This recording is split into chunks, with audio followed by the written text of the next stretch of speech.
저는 이 자리에 겉은 멀쩡하지만 깊이 마주 앉아 대화를 해보면 그 안에 아무도 모르는 자신만의 매우 끔찍하고 매우 고통스러운 이야기가 있을 거라고 저는 확신합니다. 세상에는 사연 없는 사람이 없어요. 단지 내가 그것을 표현할 수 있는 안전한 사람이 없을 뿐입니다.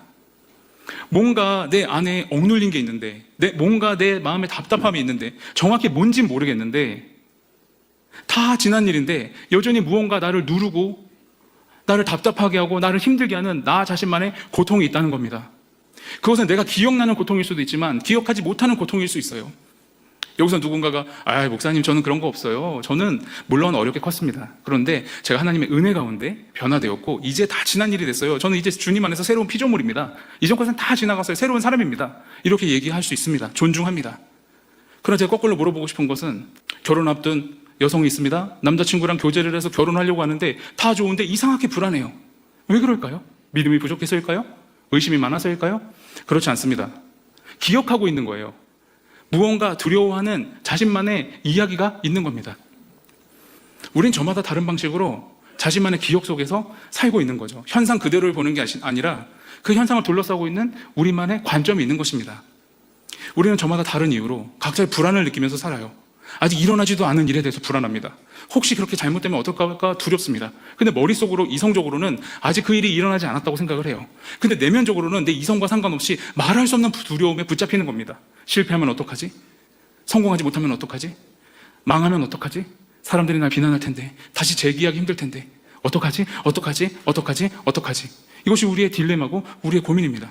끊임없이 불안해하면서 두려워하면서 외로워하면서 사는 거죠. 자, 질문해 보겠습니다. 우리는 어떡할까요? 어떻게 우리가 치유될 수 있을까요? 우리는 이 상태를 어떻게 진단하고 어떻게 변화시키고 어떻게 돌보고 어떻게 성장시켜 나갈 수 있을까요? 여러분, 제가 인간의 말을 하기 위해 이 자리에 왔다면 여러분들은 저에게 시간을 내어주지 않았을 겁니다. 왜냐하면 세상에는 저마다 자신의 지식과 경험을 자랑하는 사람들이 많거든요. 우리는 시간이 없습니다. 우리는 인생의 최우선순위가 하나님의 말씀입니다. 우리는 말씀을 통해서 치유되기 위해 이 자리에 온 것입니다.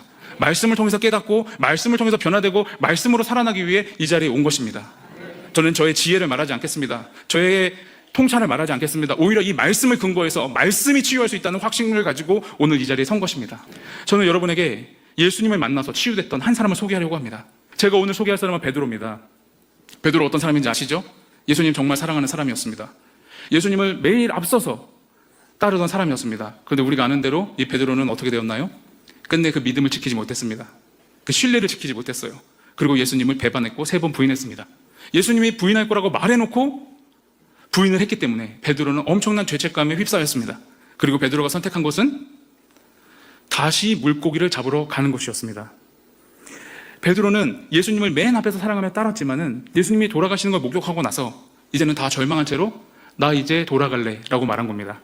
그래서 그냥 예수님을 만나기 이전으로 시간을 되돌리고 싶어서 그냥 다시 어부의 길로 돌아가서 의미 없이 목적 없이 우울한 감정을 가지고 그물을 내렸다가 올렸다가 내렸다가 올렸다가 그저 그 행동을 의미 없이 반복을 한 겁니다. 먹고 살려고 한 것도 아니고 물고기를 잡으려고 한 것도 아닙니다. 베드로는 예수님을 잃은 그 상실감과 그 안에 해결되지 않은 여러 가지 자신 안의 고통을 잊어버리기 위해서 다시 어부의 길로 돌아가서 예수님을 마치 완전히 잊은 채로 살고 싶어서 물고기를 잡는 일로 회귀한 겁니다. 그런 절망적인 상황에 있었습니다. 그런데 어느 날 다른 제자들이 예수님이 다시 나타나셨다라고 말합니다. 그러니까 베드로가 너무 흥분되고 너무 설레가지고 그냥 배에서 뛰어내려서 물길을 막 뜁니다. 그리고 저 멀리 계신 예수님을 발견합니다. 그리고 예수님을 찾아갔습니다. 그것이 우리가 읽은 말씀의 장면입니다. 베드로는 예수님을 정말 사랑했지만 예수님을 잃어버린 그 절망 때문에 극심한 우울과 극심한 죄책감과 극심한 고통에 빠져들었습니다. 이것이 지금 베드로의 현 상태였습니다. 우리는 이 일을 겪으면서 남의 일처럼 생각할 수도 있지만 우리 자신에게 이 상황을 적용해 볼 수 있는 겁니다. 여러분, 예수님한테 실망하는 사람이 누굴까요? 예수님이 계시지도 않다고 믿는 사람일까요? 예수님을 정말 사랑하는 사람일까요? 예수님에게 버림받은 감정을 느끼는 사람은 누굴까요? 예수님을 사랑하지 않는 사람일까요? 아니면 예수님을 절박하게 찾는 사람일까요? 예수님을 절박하게 사랑하는 만큼, 예수님이 그리운 만큼 예수님에게 버림받을까 두려운 것입니다. 예수님이 따뜻하게 옆에서 느껴지지 않을 때 그거보다 고통스러운 일은 없는 것입니다.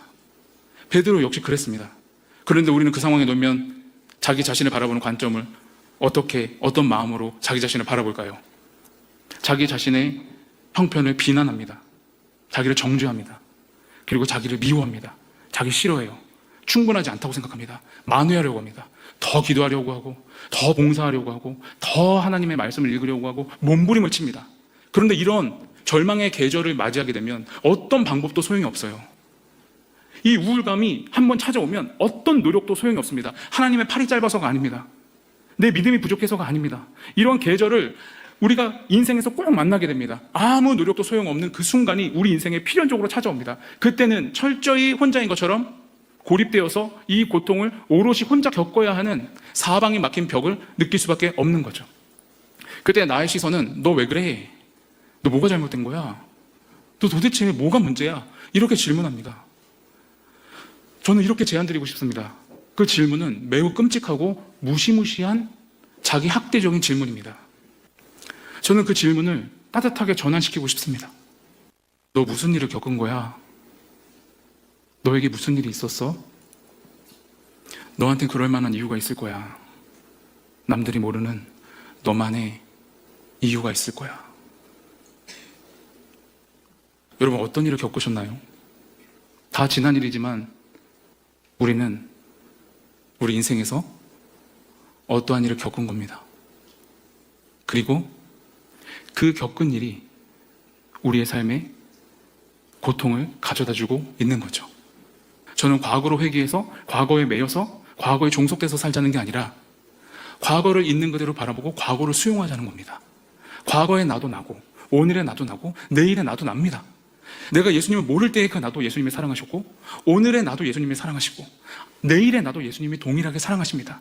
하나님이 어제나 오늘이나 내일이나 동일하듯이 하나님은 어제나 오늘이나 내일이나 동일하게 우리를 사랑하신다는 겁니다. 내가 싫어하고 내가 수치스럽고 내가 지워버리고 싶은 과거를 외면한다는 것은 어찌 보면 하나님의 무한하신 사랑을 축소하고 제한하는 것입니다. 하나님처럼 우리의 과거와 오늘과 내일을 함께 수용할 수 있다면 우리에게는 나 자신을 바라보는 관점에 따뜻한 시선이 배어들 것입니다. 베드로는 무슨 일을 겪었을까요? 베드로는요, 예수님을 3번 부인할 때 엄청난 충격에 휩싸였습니다. 베드로를 우리는 그냥 단순하게 치부해버려요. 그냥 소설 속의 등장인물, 아주 단세포적인 평면적인 인물로 묘사해버립니다. 성경은 문학작품이 아니잖아요. 문학적 요소가 있지만 소설책은 아닙니다. 그렇기 때문에 베드로의 심경을 묘사하는 장면이 없기 때문에 그냥 베드로를 그냥 평면적으로 단편적으로만 묘사합니다. 근데 우리가 베드로가 되어보면 어떨까요? 베드로는 예수님 지켜줬습니다. 마지막까지 지켜준 제자였어요. 그런데 그것이 잘못되었습니다. 예수님을 결국 잃어버려요. 근데 여러분, 트라우마를 연구하다 보면 베드로는요, 엄청난 손상을 입게 됩니다. 다각도에서 베드로의 트라우마의 그 손상을 설명할 수 있지만 간단하게만 언급을 하면 베드로가 입었던 트라우마적인 손상은 2종류의 트라우마 손상이에요. 첫째는 애착 트라우마입니다. 둘째는 생존자 트라우마예요. 이것을 그냥 정교하게 분류한 게 아니라 이 개념만 제가 설명을 하는 겁니다. 애착 트라우마는 뭔가요? 내가 신뢰하고 내가 안전함을 느끼고 내가 정서적인 연대를 하고 안전한 관계성에서 오랫동안 구축된 그 신뢰 관계예요. 부모 같은 존재였습니다, 예수님은. 그런데 예수님이 예고는 하셨지만 베드로가 그것을 마음으로 받아들였나요? 베드로는 그걸 받아들이지 못했습니다. 영원히 함께할 거라고 생각을 한 거예요. 근데 예수님이 갑자기 준비 없이 돌아가신 겁니다. 그리고 멀리서 예수님이 돌아가시는 걸 목격을 했는데 피가 흥건하고 아주 처참하게 돌아가셨습니다. 호흡이 끊기는 걸 본 겁니다. 자식이 부모가 눈앞에서 피투성이가 돼서 채찍질 당하고 창에 찔리면서 고통스럽게 죽어가는 걸 목격했다고 생각을 해보십시오. 자녀가 그 부모가 죽는 걸 목격했다고 생각해 보세요. 그 고통이 얼마나 생생하고 선명했겠습니까? 베드로는 그걸 목격한 거예요. 그러니까 베드로에게는 엄청난 애착의 손상이 온 겁니다. 근데 애착 트라우마를 겪은 사람은 어떻게 되는 줄 아세요? 안전기지가 사라지기 때문에 방황할 수밖에 없습니다. 삶의 의욕이 없어요. 그리고 그 안에 우울감과 불안감과 절망감은 엄청나게 큰 고통입니다. 생존자 트라우마는 살아남은 자의 고통이에요. 우리가 재난을 당하는 사람들을 보면은 이상한 말을 합니다. 인터뷰를 할 때 보면, 와, 저는 살아남았어요. 저는 살아남았습니다. 저는 죽지 않았어요. 너무 다행이죠. 아, 다른 사람은 다 죽었는데 저는 살아남았어요. 이렇게 얘기하는 사람은 별로 없어요. 어떻게 얘기합니까? 살아남은 자는 기뻐할 수 없습니다. 살아남은 것에 대해서 축하할 수 없어요. 그리고 살아남았다는 것에 일시적으로 기뻐했다는 것 때문에 평생의 죄책감을 느낍니다. 왜냐하면 방금 전까지 서로 마주보고 환하게 웃고 평생 동안 함께했던 좋은 친구가 하루아침에 그 좋은 데가 상실되어 버렸기 때문에 살아남은 자의 죄책감이 있는 겁니다. 그러니까 베드로는 예수님을 잃고 나서 그 충격에 휩싸여서 자기 자신이 아니었던 겁니다. 그동안 얼마나 뜨거웠던지, 그동안 얼마나 열정이 있었던지, 그동안 얼마나 최선을 다해서 예수님을 사랑했던지는 아무 의미가 없는 것처럼 베드로는 나락으로 떨어져 버렸어요. 게다가 베드로에게는 수치심과 죄책감까지 있었습니다. 왜냐하면 성전 뜰 안에서 예수님을 정면으로 3번이나 부인했기 때문에 예수님을 마주할 낯이 없었습니다. 예수님이 나타났다고 해도 예수님 앞에 설 수 있는 자격이 없다라고 생각을 한 거예요. 그래서 베드로는 그 끔찍한 일을 겪고 아예 다른 길로 간 겁니다. 근데 아이러니한 거는 베드로가 어부일 때 예수님의 부름을 받았고 다시 돌아간 곳이 어부였기 때문에 베드로는 너무나 난처한 상황이 된 겁니다. 예수님을 잊기 위해 떠난 곳이 예수님을 처음 만난 곳인 거예요. 잊으려고 찾아간 것이 예수님을 처음 만났던 그 장소였던 겁니다. 예수님이 다시 나타났을 때도 베드로는 예수님을 처음 만났던 그 장면처럼 똑같이 예수님이 그물을 내리라고 했고 고기가 찢어질 때 많이 잡히는 현장에 베드로가 있었던 겁니다. 베드로는 이런 끔찍한 일을 겪은 거예요. 나 자신을 돌아볼 때 내가 원치 않는 감정에 사로잡히고 내가 낯선 감정에 사로잡히고 내 인생이 무너졌다고 느꼈을 때 우리는 스스로에게 질문을 해봐야 되는 겁니다. 나에게 무슨 일이 일어난 거지? 내게 무슨 일이 일어났어? 지금 어떤 상황이 펼쳐진 거지? 내가 무슨 일을 겪었을까? 내가 모르는 내 인생에 어떠한 고통이 나에게 자리 잡고 있을까? 나는 어떤 손상이 있을까? 어떤 괴로움을 겪은 걸까? 내게 무슨 일이 있었던 걸까? 스스로 질문해 보는 것입니다. 베드로의 이야기를 조명해 보면 베드로에게는 그럴 만한 이유가 있었던 겁니다. 베드로의 믿음이 하찮은 게 아니라, 베드로가 믿음이 부족했던 게 아니라, 베드로가 예수님을 사랑하지 못했던 게 아니라, 베드로가 충분하지 못했던 것이 아니라 베드로가 끔찍한 일을 겪었고 베드로가 인식하지 못했던 것입니다. 우린 그렇죠. 우린 그럴 수밖에 없잖아요. 우린 사람이고 연약하고 부족하잖아요. 그런데 우리는 모르지만 예수님은 베드로의 심각한 손상을 아셨습니다. 그리고 예수님의 방식대로 베드로를 치유하십니다. 예수님은 베드로를 어떻게 치유하셨을까요? 여기에 치유의 열쇠가 있는 것입니다. 이것을 설명하기 위해서 저는 수많은 배경을 설명한 거예요. 여러분들이 지금까지 이야기를 다 놓쳤더라도 지금 예수님께서 베드로를 치유하신 이 선명한 방법을 우리 안에 기억하고 우리 안에 적용할 수 있다면 우리는 그리스도의 능력 안에서 성령의 역사 가운데 치유될 것입니다. 예수님은 베드로를 다시 찾아갔습니다. 베드로가 예수님을 떠났던 곳이 예수님을 처음 만났던 장소였어요. 예수님은 베드로를 다시 찾아갔습니다. 그리고 그들이 그물이 찢어질 듯 물고기를 많이 잡았을 때 예수님은 불을 피워놓고 제자들을 부르십니다. 제자들이 둘러 앉았을 때 예수님은 자신이 손수 구우신 생선을 제자들에게 내어줍니다. 같이 담소를 나누며 생선을 먹고 있었습니다. 그런데 거기에서 웃지 못했던 한 사람이 있었습니다. 베드로였어요. 베드로는 웃지 못했습니다. 예수님을 반가워할 수 없었습니다. 예수님을 쳐다볼 낯이 없었습니다. 고개를 떨구고 예수님 앞에 감히 설 수 없었던 겁니다. 마음으로는 달려왔지만 정작 예수님을 마주한 순간에는 아무 말도 하지 못하고 고개를 떨구고 있는 베드로를 상상해 보십시오. 그때 예수님이 다른 모든 제자들을 모자이크 처리하고 모든 스포트라이트를 베드로를 향해서 주목하십니다. 그리고 베드로에게 물어보십니다. 베드로야, 내가 나를 사랑하느냐? 베드로는 작은 목소리로 대답을 합니다. 네, 주님. 제가 주님을 사랑하는 줄을 주님이 아십니다. 그래, 내 양을 먹이거라. 그리고 베드로는 다음 사람에게 이 질문이 넘어갈 줄 알았습니다. 근데 예수님은 다른 사람을 쳐다보지 않고 여전히 베드로를 쳐다보고 질문하셨습니다.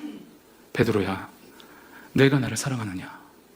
베드로는 두 번째에도 떨리는 목소리로 대답했습니다. 네, 주님. 제가 주님을 사랑하는 줄 주님이 아십니다. 그래, 내 양을 돌보거라. 베드로는 이제 제발 내 순서가 지나가길 바랬습니다. 근데 예수님은 다른 사람을 절대 쳐다보지 않고 베드로만 지속적으로 바라보시면서 똑같은 질문을 하셨습니다. 베드로야, 내가 나를 사랑하느냐? 첫 번째 질문과 두 번째 질문에 베드로의 심경이 묘사된 표현은 없습니다. 근데 세 번째 질문했을 때 베드로의 심경이 묘사가 되는데 베드로가 근심하여 대답을 합니다. 그것은 원어적으로 표현을 해보면 베드로가 슬퍼하여 예수님의 의도를 알아채서 슬퍼하여 답변을 하는 것입니다. 베드로는 뭘 알아챘을까요? 예수님이 왜 자신에게 3번 질문하시는지 세 번째 질문을 받았을 때 그에게 인식이 된 겁니다. 예수님은 왜 베드로에게 3번 질문하셨을까? 베드로는 영문을 모르고 첫 번째, 두 번째 답변했지만 3번째 질문을 받았을 때, 그리고 그 고백을 하려 할 때 그에게 각인됐던, 그가 인식하지 못했던, 그가 지우고 싶었던 수치스럽고 부끄럽고 감히 다시는 기억하고 싶지 않고 재현하고 싶지 않았던 끔찍한 장면이 베드로의 몸 전체에 흘러가기 시작한 겁니다. 베드로가 뜰에서 예수님을 부인할 때 그는 모닥불 앞에서 새벽 미명에 예수님을 3번 부인한 것입니다. 그런데 예수님께서 베드로에게 3번째 사랑하냐고 질문했을 때 동일하게 시간적으로 공간적으로 예수님은 완전히 유사한 상황을 복원하셔서 베드로가 예수님을 3번에 부인했던 그 장면으로 완전히 회귀하셔서 베드로에게 기회를 주신 것입니다. 베드로가 3번 예수님을 부인한 것은 사실입니다. 지울 수 없는 과거입니다. 바꿀 수 없고 움직일 수 없는 사건입니다. 베드로에게 인간적으로 괜찮아, 다 지난 일이야, 잊어버려, 이제 잊을 때도 됐잖아, 잊어, 생각하지 마. 아니요, 그럴수록 더 생생해집니다. 그럴수록 더 생생해집니다. 베드로에게 그 말은 위로가 되지 않습니다. 상처 입은 사람에게 말해보세요. 다 잊어, 언제까지 그럴 거야, 다 지난 일이잖아, 이제 주의 일을 해야지, 이제 정신 좀 차려, 10년이나 더 된 일이야, 그 사람 다 떠났어, 그 사람 없어, 다 돌아가시고 다 지워졌잖아, 새 출발하자. 아닙니다. 트라우마는 10년이 지나고 20년이 지나고 백발 노인이 되어도 하나의 조짐과 징조로 인해서 완전히 생생하게 복원됩니다. 그것이 우리의 고통인 것이죠. 예수님은 이 트라우마의 속성을 아셨습니다. 그래서 베드로의 지울 수 없는 과거, 움직일 수 없는 사건을 새로운 의미로 전환시키신 것입니다. 베드로가 예수님을 사랑한다고 3번째 고백했을 때 베드로에게는 혁신적인 변화가 일어난 것입니다. 궁극의 치유가 일어난 것입니다. 베드로는 이제 예수님을 3번 부인했으나 예수님을 3번 사랑한다고 고백한 사람으로 전환된 것입니다. 베드로가 끔찍한 기억에 사로잡힐 때마다 나는 예수님을 3번 부인했어, 나는 승산 없는 인간이야, 나는 지울 수 없는 수치스러운 과거를 가졌어, 나는 이런 끔찍한 일을 겪었고 내가 그것에 죄를 저질렀어, 나는 정말 구제불능이야, 나는 정말 그냥 나는 달라질 수 없어, 나는 추악한 과거를 가지고 있어, 난 더러운 사람이야, 아무도 모르는 죄를 지었단 말이야, 차마 사람들한테 꺼내 넣을 수 없는 참혹한 죄의 증인이야, 나는 그런 죄를 졌어, 돌이킬 수 없어. 네, 맞습니다. 그것은 사실입니다. 돌이킬 수 없는 일입니다. 이미 일어난 일입니다. 그러나 예수님은 우리에게 기회를 주셨습니다. 그런 끔찍한 나를 값없이 은혜로 말미암아 구원하신 겁니다. 모든 지불을 예수님이 하셨습니다. 십자가의 피 흘림으로 단번에 죽으심으로 우리를 구원하신 겁니다. 나는 죄인이다, 처참한 죄인이다, 이 죄를 감할 수 없다, 이 죄를 축소할 수 없다, 나는 승산 없는 인간이다. 하지만 그런 나를 위해서 주 예수 그리스도가 죽으셨다. 예수 그리스도가 십자가에서 나의 모든 죄를 도말하셨다. 이것이 우리에게 동반으로 기억됨으로 인해서 승산 없는 인간이 소망의 사람으로 전환되는 것입니다. 베드로의 딜레마와 베드로의 아이러니는 베드로의 사명으로 전환된 것입니다. 베드로는 이제 예수님을 부인했던 기억이 날 때마다 그 숯불 앞에서 새벽 미망에 예수님과 함께 3번 사랑을 고백한 것으로 끔찍한 과거를 전환시킬 수 있었던 겁니다. 지울 수 없는 과거를 은혜로 말미암아 예수님은 치유해 가시는 것이죠. 베드로가 어떤 사람이 됐습니까? 그런 끔찍한 일은 지울 수 없지만 베드로는 예수님의 사랑을 받아들였습니다. 예수님의 치유하심의 당사자가 되었습니다. 그리고 사도행전에서 베드로에게 놀라운 변화가 일어나기 시작합니다. 마가의 다락방에서 120명이 모여서 기도했습니다. 갑자기 바람 같은 불 같은 성령의 역사가 나타났습니다. 사람들이 술 취했다고 비난했습니다. 그러나 베드로가 당당하게 일어나서 고백했습니다. 여러분, 우리는 백주된 때 술 취한 것이 아닙니다. 우리가 죽였던 그 예수 그리스도는 하나님의 아들이셨습니다. 이제부터 여러분 저를 주목하여 보십시오. 제가 하나님의 말씀을 증거하겠습니다. 베드로가 불같이 설교했습니다. 그 자리에서 즉시 변화된 성도들이 3,000명이었습니다. 그리고 얼마 가지 않아 어느 날 베드로가 성전 미문에 거지를 발견했습니다. 기도하러 갈 때 성전 앞에서 앉아서 일어나지 못하는 거지가 베드로의 손을 붙잡고 매달리며 살려달라고 도와달라고 했습니다. 베드로는 가진 것이 없었습니다. 베드로가 그 거지를 주목하여 보고 이렇게 고백했습니다. 은과 금은 내게 없거니와 내게 있는 이것을 내게 주노니 나사렛 예수 그리스도의 이름으로 일어나 걸어라, 일어나 걸어라, 일어나 걸어라. 거지가 벌떡 일어났습니다. 하나님을 찬양했습니다. 뛰었습니다. 마을로 들어갔습니다. 평생 동안 불구를 지냈던 그 사람을 마을 사람들이 발견하고 구름대와 같이 몰려들었습니다. 베드로는 그곳에서 설교합니다. 여러분, 이것이 우리의 능력으로 된 것이 아닙니다. 우리가 하나님의 아들인 예수 그리스도를 십자가에 못 박혀 죽였습니다. 그는 진정으로 하나님의 아들이셨습니다. 그가 또 설교했습니다. 구약의 말씀이 성취됨을, 그가 우리가 그토록 기다렸던 메시아임을 선포했습니다. 그때 그 자리에서 변화된 사람의 수가 5,000명이었습니다. 도합 8,000명의 사람이 왕성하게 벌떼처럼 웅웅거리며 일어나며 초대교회가 힘을 얻고 땅끝까지 복음을 전하는 기반이 마련된 것입니다. 베드로를 보십시오. 형편없는 사람, 예수님을 배반했던 사람. 그러나 이제 그 베드로를 보십시오. 예수님을 만나 치유된 사람, 상처 입은 치유자, 상처로 말미암아 죽지 않고 살아서 예수 그리스도의 복음을 담대하게 전하고 초대교회를 왕성하게 일으키는 지도자가 된 것입니다. 이것이 하나님의 사역입니다. 우리의 상처는 상처로 남아있지 않습니다. 예수님은 우리가 겪은 일을 통해서 우리를 빚어가십니다. 사명과 상처 사이에 예수님이 계십니다. 예수님께서 우리가 누구인지 아십니다. 우리 안에 찾아오셔서 우리의 결핍을 공감하시고 치유하시고 채워주심으로 우리를 하나님 나라의 일원으로서 함께 그 나라를 확장하는 사명을 가진 사람으로서 세워가십니다. 나는 형편없어요. 난 못해요. 예수님, 저는 그런 사람 아니에요. 네, 맞습니다. 그러나 예수님께서는 이런 우리를 위해서 오신 것입니다. 그리고 이런 우리를 예수님이 사용하여 주시는 겁니다.